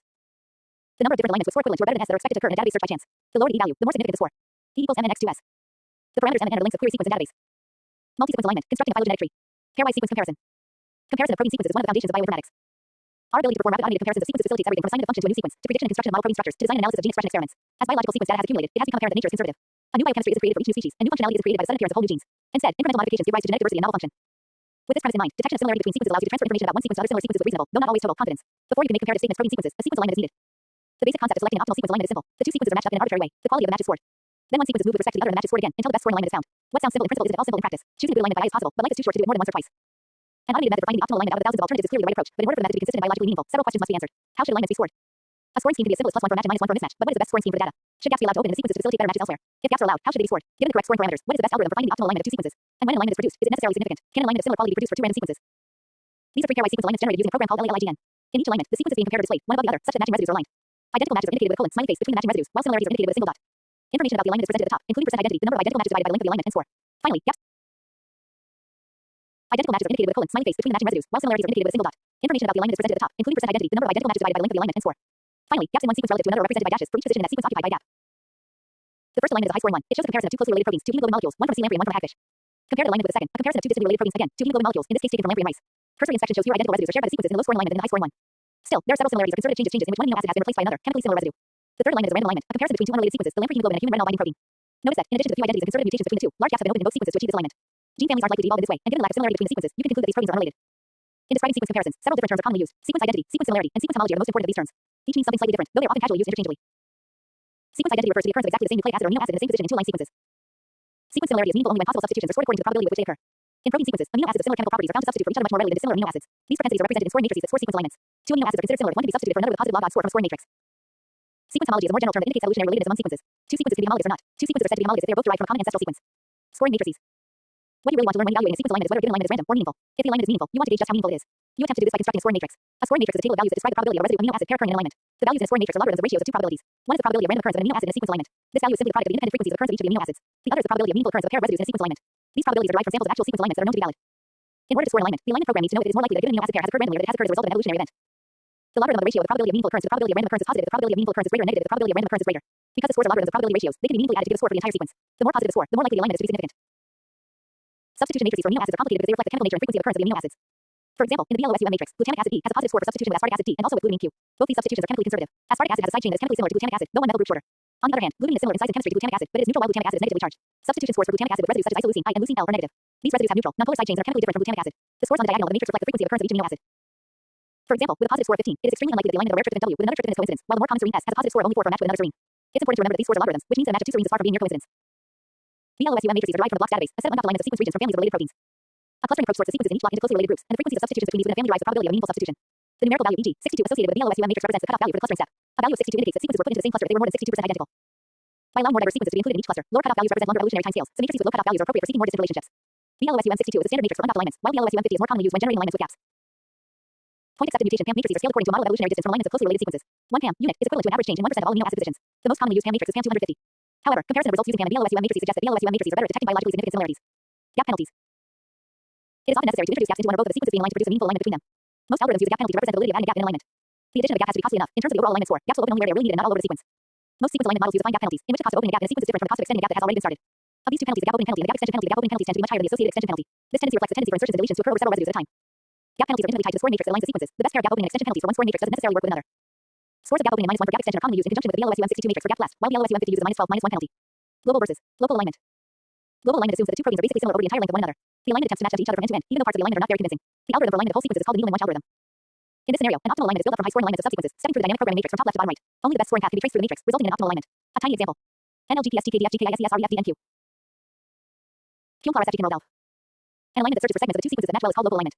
There is no attempt to force entire sequences into alignment, just those parts that appear to have good similarity, according to some criterion. The version of the dynamic programming algorithm that performs local alignment of two sequences is known as the Smith-Waterman algorithm. Named for its inventors, Dr. Temple Smith and Dr. Michael Waterman, this algorithm is similar to the Needleman-Wunsch algorithm except that an additional choice is allowed when tracing through the matrix. A local alignment is required to extend from beginning to end of the two sequences being aligned. If the cumulative score up to some point in the sequence is negative, the alignment can be abandoned and a new alignment started. The alignment can also end anywhere in the matrix. One could get NLGPSTKDFGKILGPSTKDDQ. QMPLAR-SFNFG Person. By far, the most popular tool for searching sequence databases is a program called BLAST, Basic Local Alignment Search Tool. BLAST is the algorithm at the core of most online sequence search servers. It performs pairwise comparisons of sequences, seeking regions of local similarity, rather than optimal global alignments between whole sequences. Multiple sequence alignments. Multiple sequence alignment techniques are most commonly applied to sequences of a protein family. Ideally, they are a statement of both evolutionary and structural similarity among the proteins encoded by each sequence in the alignment. We know that proteins with closely related functions are similar in both sequence and structure from organism to organism, and that sequence tends to change more rapidly than structure in the course of evolution. In multiple alignments generated from sequence data alone, regions that are similar in sequence are usually found to be superimposable in structure as well. With a detailed knowledge of the biochemistry of a protein, you can create a multiple alignment by hand. This is a painstaking process, however. The challenge of automatic alignment is that it is hard to define exactly what an optimal multiple alignment is, and impossible to set a standard for a single correct multiple alignment. In theory, there is one underlying evolutionary process and one evolutionarily correct alignment to be generated from any group of sequences. However, the differences between sequences can be so great in parts of an alignment that there isn't an apparent, unique solution to be found by an alignment algorithm. Those same divergent regions are often structurally unalignable as well. Most of the insight that we derive from multiple alignments comes from analyzing the regions of similarity, not from attempting to align the very divergent regions. The dynamic programming algorithm used for pairwise sequence alignment can theoretically be extended to any number of sequences. However, the time and memory requirements of this algorithm increase exponentially with the number of sequences. Dynamic programming alignment of two sequences takes seconds. Alignment of four relatively short sequences takes a few hours. Beyond that, it becomes impractical to align sequences this way. The program MSA is an implementation of an algorithm that reduces the complexity of the dynamic programming problem for multiple sequences to some extent. It can align about 7 relatively short 200 to 300 amino acids protein sequences in a reasonable amount of time. A common approach to multiple sequence alignment is to progressively align pairs of sequences. The general progressive strategy can be outlined as follows. A starting pair of sequences is selected and aligned, then each subsequent sequence is aligned to the previous alignment. Like the Needleman-Wunsch and Smith-Waterman algorithm for sequence alignment, progressive alignment is an instance of a heuristic algorithm. Specifically, it is a greedy algorithm. Greedy algorithms decompose a problem into pieces, then choose the best solution to each piece without paying attention to the problem as a whole. In the case of progressive alignment, the overall problem, alignment of many sequences, is decomposed into a series of pairwise alignment steps. Because it is a heuristic algorithm, progressive alignment isn't guaranteed to find the best possible alignment. In practice, however, it is efficient and produces biologically meaningful results. Multiple sequence alignment with ClusAlf. One commonly used program for progressive multiple sequence alignment is ClusAlf. The heuristic used in ClusAlf is based on phylogenetic analysis. First, a pairwise distance matrix for all the sequences to be aligned is generated, and a guide trace created using the neighbor joining algorithm. Then, each of the most closely related pairs of sequences, the outermost branches of the tree, are aligned to each other using dynamic programming. Next, each new alignment is analyzed to build a sequence profile. Finally, alignment profiles are aligned to each other or to other sequences depending on the topology of the tree until a full alignment is built. This strategy produces reasonable alignments under a range of conditions. It's not foolproof. For distantly related sequences, it can build on the inaccuracies of pairwise alignment and phylogenetic analysis. But for sequence sets with some recognizably related pairs, it builds on the strengths of these methods. Pairwise sequence alignment by dynamic programming is very accurate for closely related sequences regardless of which scoring matrix or penalty values are used. Phylogenetic analysis is relatively unambiguous for closely related sequences. Using multiple sequences to create profiles increases the accuracy of pairwise alignment for more distantly related sequences. There are many parameters involved in multiple sequence alignment. There are, of course, scoring matrices and gap penalties associated with the pairwise alignment steps. In addition, there are weighting parameters that alter the scoring matrix used in sequence profile and profile alignments. The pairwise alignment parameters are familiar and have the same meaning in multiple alignment as they do in pairwise alignment. The multiple alignment parameters include gap opening and gap extension penalties for the multiple alignment process to be used when fine-tuning alignments and a maximum allowable delay in terms of sequence length for the start of divergent sequences at the beginning of the alignment. One of Clust's heuristics is that, in protein sequence alignment, different scoring matrices are used for each alignment based on expected evolutionary distance. If two sequences are close neighbors in a tree, a scoring matrix optimized for close relationships aligns them. Distant neighbors are aligned using matrices optimized for distant relationships. Thus, when prompted to choose a series of matrices in the multiple alignment parameters menu, it means just that. Use WILSON 62 for close relationships and VLOSUM 45 for more distant relationships, rather than the same scoring matrix for all pairwise alignments. Another heuristic that ClusAlf uses is scalable gap penalties for protein profile alignments. A gap opening next to a conserved hydrophobic residue can be penalized more heavily than a gap opening next to a hydrophilic residue. A gap opening too close to another gap can be penalized more heavily than an isolated gap. Phylogenetic analysis. Information from nucleic acid and protein sequences may be used to infer phylogenetic relationships among the sequences and organisms which were the sources of the sequences. The rationale is quite simple. The more mutations required to change one sequence into the other, the more unrelated the sequences and the lower the probability that they share a recent common ancestor sequence. Conversely, the more like a pair of sequences, the fewer the number of changes required and the greater likelihood that they share a recent common ancestor sequence. We can build a tree from any line set of sequences, but if we try to interpret the tree to infer actual times of divergence of the sequences, we would have to assume that the chosen genes are not under differential selection and that the rates of change have been relatively constant. Although these conditions may not often be met, assuming them allows useful predictions to be made. Further knowledge of evolutionary relationships among the compared organisms and comparison of several different genes may be necessary to improve such predictions. The phylogenetic relationships are often illustrated in a graphical tree. Such a tree is a two-dimensional graph showing evolutionary relationships among organisms or in certain genes from separate organisms. The tree is composed of nodes representing the taxa and branches representing relationships among the taxa. The lengths of the branches are often drawn proportional to the number of sequence changes in the branch. An example of such a phylogenetic tree is given above. For correct interpretation, the tree's properties are needed. A unique path leads from the root node to any other node in the direction indicates evolutionary time. The roots is a common ancestor of all taxa. The root is defined by including a taxa which we are reasonably sure branched off earlier than the other taxa under study but should be related to the remaining taxa. If we do not have a taxa to define the root, we can predict relationships by an unrooted tree. Distance methods. All possible pairs of sequences are aligned to determine which pairs are the most similar or closely related. These alignments provide a measure of the genetic distance between the sequences. These distance measurements are then used to predict the evolutionary relationship. Maximum parsimony method in multiple sequence alignment is produced in order to predict which sequence positions are likely to correspond. These positions will appear in vertical columns in the multiple sequence alignment. For each aligned position, phylogenetic trees that require the smallest number of evolutionary changes to produce the observed sequence changes are identified. This analysis is continued for every position in the sequence alignment. Finally, those trees which produce the smallest number of changes overall for all sequence positions are identified. Maximum likelihood method like the maximum parsimony method. The maximum likelihood method depends upon first obtaining reliable multiple sequence alignment and then examining the changes in each column in the alignment. In this case, however, the likelihood of a particular tree is calculated using an expected model of change in the sequences. For example, all nucleotides are assumed to be equally frequent and the probability of change of any nucleotide to any other nucleotide is assumed to be the same in the Duke standard model. For each possible tree, the likelihood of finding the actual sequence changes of each column in the line sequences is calculated. The probabilities for each line position are then multiplied to provide a likelihood for each tree. The tree which provides the maximum likelihood value is the most probable tree. A phylogenetic analysis follows the following steps. 1. Multi-sequence alignment. 2. Tree building. 3. Evaluation of the phylogenetic signal in the data and the robustness of the calculated tree. Predicting a protein structure from sequence and structure and function. The amino acid sequence of a protein contains interesting information in and of itself. A protein sequence can be compared and contrasted with the sequences of other proteins to establish its relationship, if any, to known protein families and to provide information about the evolution of biochemical function. However, for the purpose of understanding protein function, the 3D structure of a protein is far more useful than its sequence. The key property of proteins that allows them to perform a variety of biochemical functions is the sequence of amino acids in the protein chain, which somehow uniquely determines the 3D structure of the protein. Given 20 amino acid possibilities, there are a vast number of ways they can be combined to make up even a short protein sequence, which means that given time, organisms can evolve proteins that carry out practically any imaginable purpose. Each time a particular protein chain is synthesized in a cell, it folds together so that each of the critical chemical groups for that particular protein's function is brought into a precise geometric arrangement. The fold assumed by protein sequence doesn't vary. Every occurrence of that particular protein folds into exactly the same structure. Despite this consistency on the part of proteins, no one has figured out how to accurately predict the 3D structure that a protein will fold into based on its sequence alone. Patterns are clearly present in the amino acid sequences of proteins, but those patterns are degenerate. That is, more than one sequence can specify a particular type of fold. While there are thousands upon thousands of ways amino acids can combine to form a sequence of a particular length, the number of unique ways that a protein structure can organize itself seems to be much smaller. Only a few hundred unique protein folds have been observed in the protein data bank. Proteins with almost completely non-homologous sequences nonetheless fold into structures that are similar. And so, computational prediction of structure from sequence is a difficult problem. If we can experimentally determine the structures of proteins by X-ray crystallography or NMR, and structure prediction is so hard, why bother with predicting structure at all? The answer is that determining protein structures experimentally is difficult, and there are many bottlenecks in the experimental process. 3D structures have been determined for only about 35,000 protein sequences, March 2006, much less than the number of about 264,000 sequence entries in the Uniprot Trumbull database. xfasci.org//closing square bracket. So, a lot of relevant three-dimensional structures which would be worth to investigate are lacking. In light of the database gap, computational structure prediction is a hot target. It's often been referred to as the holy grail of computational biology. It's both an important goal and elusive, perhaps impossible, goal. Structure prediction methods are coarsely divided into 3 categories. 1. Homology modeling focuses on the use of a structural template derived from known structures to build an model of a protein. The quality of predictions show that structure prediction based on homology is very successful in producing reasonable models in any case in which a significantly homologous structure was available. The challenge for homology-based prediction, as for the underlying sequence alignment, is detecting meaningful sequence homology in the twilight zone, below 25% sequence homology. 2. Threading methods take the amino acid sequence of an uncharacterized protein structure, rapidly compute models based on existing 3D structures, and then evaluate these models to determine how well the unknown amino acid fits each template structure. All the threading methods reported produce accurate structural models in less than half of the cases in which they are applied. They are more successfully used to detect remote homologies that can't be detected by standard sequence alignment, if parts of the sequence fit full well, and alignment can generally be inferred, although there may not be enough information to build a complete model. 3. Ab initio prediction methods focus on building structure with no prior information. While none of the ab initio methods produce accurate models with any reliability, a variety of methods have shown some promise in this area. One informatics-based strategy for structure prediction has been to develop representative libraries of short structural segments out of which structures can be built. Since structural words that aren't in the library of segments are out of bounds, the structural space to be searched in model building is somewhat constrained. Another common ab initio method is to use a reduced representation of the protein structure to simulate folding. In these methods, proteins can be represented as beads on a string. Each amino acid, or each fixed secondary structure unit in some approaches, becomes a bead with assigned properties that attract and repel other types of beads, and statistical mechanical simulation methods are used to search the conformational space available to the simplified model. These methods can be successful in identifying protein folds, even when the details of the structure can't be predicted. Secondary structure prediction is often regarded as the first step in predicting the structure of a protein. As with any prediction method, a healthy amount of skepticism should be employed in interpreting the output of these programs as actual predictions of secondary structure. Secondary structure prediction. Protein secondary structure prediction is a classification of amino acids in a protein sequence according to the predicted local structure. Secondary structure is usually divided into one of 3 types: alpha helix, beta sheet, or coil, although the number of states depends on the model being used. Originally, the goal of predicting secondary structure was to come up with the most accurate prediction possible. Many researchers took this as their goal, resulting in many non-fingernails and fold-out pairs. As mentioned earlier, the hard-won lesson of secondary structure prediction is that it isn't very accurate. However, secondary structure prediction methods have practical applications in bioinformatics, particularly in detecting remote homologs. Drug companies compare secondary structure predictions to locate potential remote homologs in searches for drug targets. Patterns of predicted secondary structure can predict full classes of proteins and select targets in structural genomics. Secondary structure prediction tools such as predicate and JPRED combine the results of several approaches, including secondary structure prediction and threading methods. Using secondary structure predictions from several complementary methods can result in a better answer than using just one method. If all the methods agree on the predicted structure or region, you can be more confident in the prediction than if it had been arrived at by only 1 or 2 programs. Secondary structure prediction methods can be divided into alignment-based and single sequence-based methods. Alignment-based secondary structure prediction is quite intuitive and related to the concept of sequence profiles. In alignment-based secondary structure prediction, the investigator finds a family of sequences that are similar to the unknown. The homologous regions in the family of sequences are then assumed to share the same secondary structure, and the prediction is made not based on one sequence but on the consensus of all the sequences in the set. Single sequence-based approaches, on the other hand, predict local structure for only one unknown. 1. Single sequence-based approaches. The first structure prediction methods in the 1970s were single sequence approaches. The Chokas method uses rules derived from physiochemical data about amino acids to predict secondary structure. The Gore algorithm, named for its authors, Garnier, Osgathorpe, and Robson, and its successors use information about the frequency with which residues occur in helices, sheets, and coils in proteins of known structure to predict structures. Both methods are still in use, often on multiple tool servers such as the SCSC Biology Workbench. 2. Alignment-based secondary structure prediction. Modern methods for secondary structure prediction exploit information from multiple sequence alignments, or combinations of predictions from multiple methods, or both. These methods claim accuracy in the 70-77% range. Many of these programs are available for use over the web. They take a sequence usually in FASTA format as input, execute some procedure on them, then return a prediction, usually by email, since the prediction algorithms are compute intensive and tend to be run in a queue. The following is a list of commonly used methods. PhD. PhD/Norbers/Norbers_PhD.html. PhD combines results from a number of neural networks, each of which predicts a secondary structure or residue based on the local sequence context and on global sequence characteristics, protein length, amino acid frequencies, etc. The final prediction, then, is an arithmetic average of the output of each of these neural networks. Such combination schemes are known as jury decision or more colloquially winner take all methods. PSIPRED. CIPR combines neural network predictions with a multiple sequence alignment derived from a PSI BLAST database search. JPRED. JPRED secondary structure predictions are taken from a consensus of several other complementary prediction methods, supplemented by multiple sequence alignment information. JPRED is another one of the top performing secondary structure predictors. Predator. Opening square bracket, closing square bracket. Predator combines multiple sequence alignment information with the hydrogen bonding characteristics of the amino acids to predict secondary structure. PSA is another Markov model-based approach to secondary structure prediction. It's notable for its detailed graphical output, which represents predicted probabilities of helix, sheet, and coil states for each position in the protein sequence. Predicprotine/predicprotine.html. This prediction method uses a slightly different approach to make its prediction. First, the protein sequence is used as a query against Swiss_prot to find similar sequences. In this case, an algorithm called Maxim is used to generate a profile-based multiple sequence alignment. Maxim uses an iterative method to construct the alignment. After the first Swiss prot search, all found sequences are aligned against the query sequence and a profile is calculated for the alignment. The profile is then used to search Swiss prot again to find new matching sequences. The multiple sequence alignment generated by Maxim is subsequently fed into a neural network for prediction by one of the suite of methods collectively known as PhD. PhD-SEC. The method in this suite used for secondary structure prediction not only assigns each residue to a secondary structure type, it provides statistics indicating the confidence of the prediction at each position in the sequence. The method produces an average accuracy of better than 72%. The best case residue predictions have an accuracy rate of more than 90%. NNPredict.